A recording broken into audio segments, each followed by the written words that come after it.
Halo teman-teman, kembali ke channel Rana Bidan, menemani prosesmu menjadi bidan yang lebih baik lagi. Oke, pada kali ini kita akan membahas mengenai soal asuhan pada bayi baru lahir. Sebelum dibahas, jangan lupa ya di-subscribe, di-like, dan jangan lupa diaktifkan lonceng notifikasinya biar kamu tidak ketinggalan soal-soal yang akan kita bahas. Yuk kita bahas soalnya. Baik, kita bahas soal nomor 1. Pertanyaannya, apa yang terjadi pada bayi tersebut? Bayi usia 2 hari datang ke rumah sakit dengan kondisi bibir mencucu dan kejang. Riwayat bersalin didukung. Oke, ini mudah sekali teman-teman cluenya ya. Bibir mencucu, iya, tetanus neonatorum. Nah, berarti yang B. Nah, teman-teman, kalian juga perlu pahami ya, apa gejala yang sama dengan ini, tapi bukan tetanus, itu sering masuk juga ya. Salah satunya yaitu meningitis. Meningitis itu gejalanya itu kaku kuduk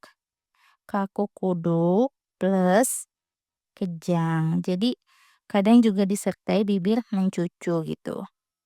Bibir mencucu, oke. Kenapa ini tetanus neonatorum di sini karena, ciri-cirinya itu bisa dari rahang dan otot wajah bayi mengencang, mulut mencucu, spasme. Spasme itu otot yang tegang, kadang badannya itu meliuk seperti itu, kemudian juga kejang. Oke teman-teman, lanjut soal nomor 2.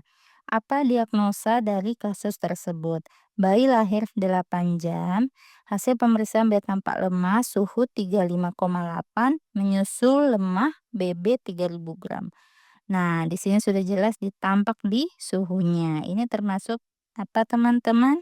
Hipotermia. Nah, masalahnya ini apakah dia ringan, apakah sedang, berat, atau hiper? Bukan ya. Jadi jawabannya yang 35,8 itu rentang yang ringan. Oke, kita ingat aja rentangnya tuh untuk yang ringan itu 35,8 sampai 36,4.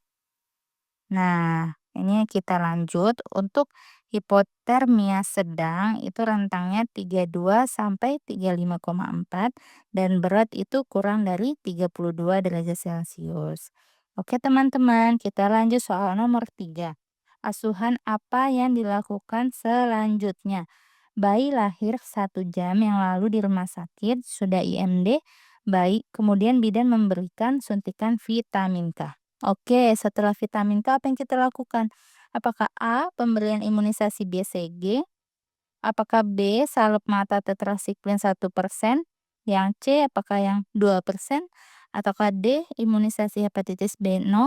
Atau E, pemantauan setiap jam? Di sini, karena dia masih dalam 1 jam dan baru saja disuntik ya, vitamin K berarti dia pemberian salep mata. Nah, setelah vitamin K itu salep mata ya, dalam jam yang sama ini ya. Misalnya 1 jam bayi lahir ya. Kemudian untuk pemberian selanjutnya itu adalah pemberian hepatitis B0 ya. Ini bisa ditunggu dulu 2-3 jam setelah vitamin K. Oke ya. Jadi jawabannya pemberian salep mata tetrasiklin 1%. Soal selanjutnya. Berapa perkiraan kadar bilirubin pada kasus tersebut? Bayi mengalami kuning pada area kepala, leher, dada, dan bagian bawah perut sampai lutut. Oke, jadi berapa teman-teman? Apakah A 5, B 9, C 11,4, D 12,4, E 16? Nah, ini termasuk derajat 3 ya, karena dia sudah sampai batas lutut.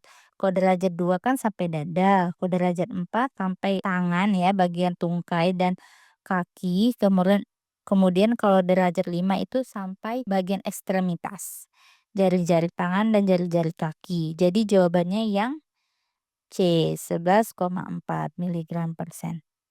Oke teman-teman, kita lanjut ke soal nomor 5. Apa nama refleks menelan pada bayi Nah, ini kan sudah fokus soalnya, jadi kita nggak perlu baca lagi ya. Apakah A. Swallowing, B. Rooting, C. Grasping, D. Moroh, E. Galan. Nah, sebelumnya kita sudah bahas ya di video sebelumnya tentang refleks-refleks pada bayi.